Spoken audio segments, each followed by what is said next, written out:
I'm Sarah Howells, also known as the gluten-free blogger. And she's got 34,000 avid followers on Instagram, so she's doing something right. Sarah, thank you so much for speaking to me today. As it is Coeliac Awareness Week, I thought, what better time? So my first question to you is, what have you been up to this past week to raise awareness? Wow, what haven't I been up to? I've been doing loads actually. I did a live cook along last night. I made some donuts, which was really fun to see people taking part and joining in.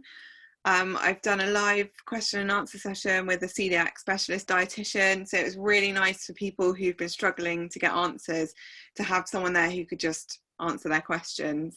And I've generally been sharing my advice. I've been celiac for nearly 20 years now. So I like to think I've got a little bit of life experience there. Yeah. So that makes me feel old saying that, but Oh, don't say that. So 20 years diagnosed then. I'm 7. So what's your celiac kind of story? Did it take you a while to get diagnosed, or what was it like for you?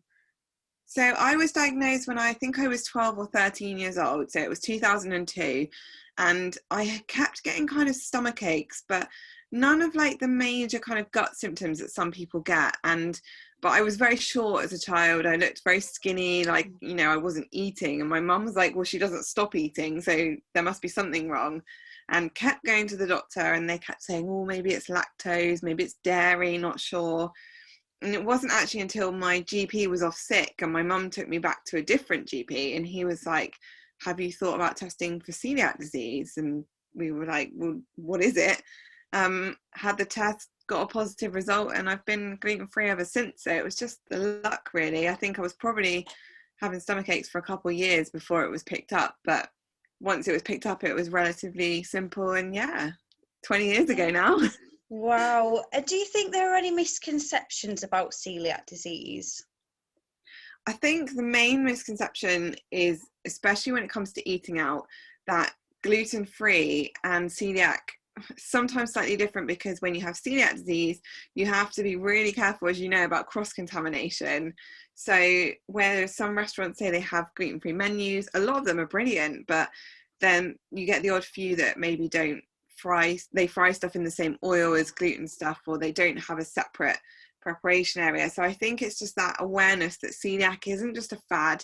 It's not like just avoiding gluten because you feel like, oh, bread bloats me a little bit. Like, it's actually a serious autoimmune condition.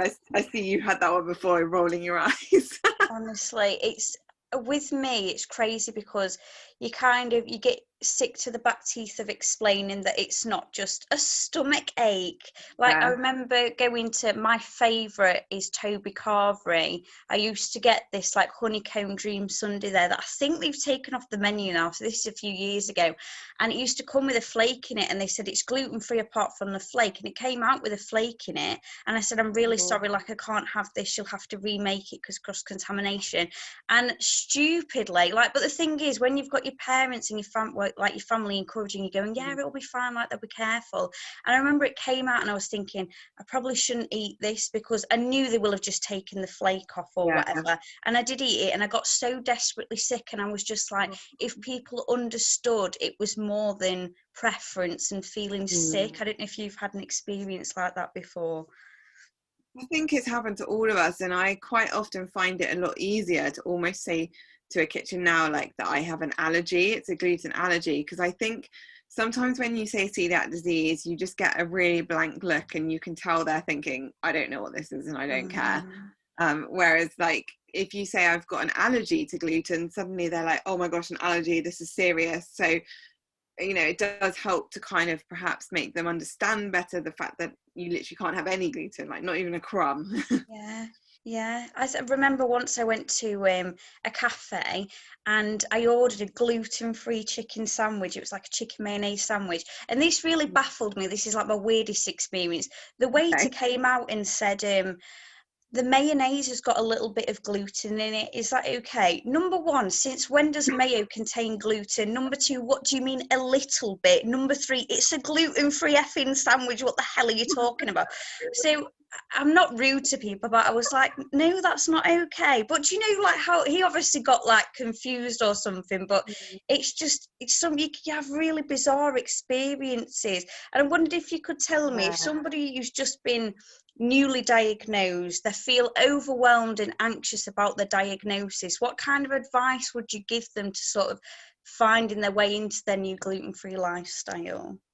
Oh gosh, where to start? I mean, I think the first thing is just like, it is quite overwhelming at first, but once you start to realize what you actually can eat as opposed to what you can't eat, it's not that bad. Like, but trust me on this, anyone who's watching this. So the first thing I would say to do is to definitely join Celiac UK. They're an amazing charity. They've got so many resources.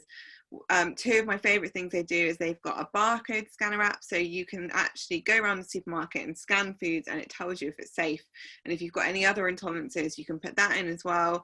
And it's a really easy way to like know a bit more about what you can eat without having to stand there, especially at the moment when you want to get in and out as quickly as possible. You don't have to read all the ingredients through everything. If you're unsure, you just scan it and you get a little smiley face, like brilliant. And they've also got a similar app, I think, for eating out. So you can find accredited venues where, you know, the staff have had all the training and everything's gluten-free, like on the gluten-free menu, and there's no contamination. And that's really helpful. So they are just like an amazing resource. And they've also got like a support line. So if you want to speak to a dietitian, or if you're finding it really hard, you can ring them up. You can join like the Facebook groups and stuff from the local support groups. So I think for me, that's the number one thing to do. Like the second you get diagnosed is join Celiac UK, because you definitely won't regret it. Yeah, you have to network with people, don't you, and find people that have had similar experiences or actually have it, I suppose, because I make my friends laugh because I try and diagnose them all the time. So I'm like, I don't know anybody else with celiac disease. And then my dad's friend is in his mid-50s and he just got diagnosed. So he's like, my closest aide. I was like making him cake and stuff. Really weird, like, relationship we've got, like bonding over celiac disease. But thanks so much for chatting to me, Sarah. And if people want to follow you online, find you online, how can they do that and where can they do that?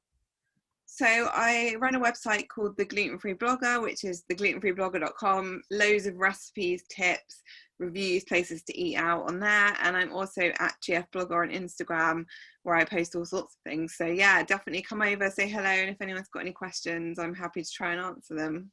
Lovely. And happy Coeliac Awareness Week. Thank you. Happy Celiac Awareness Week.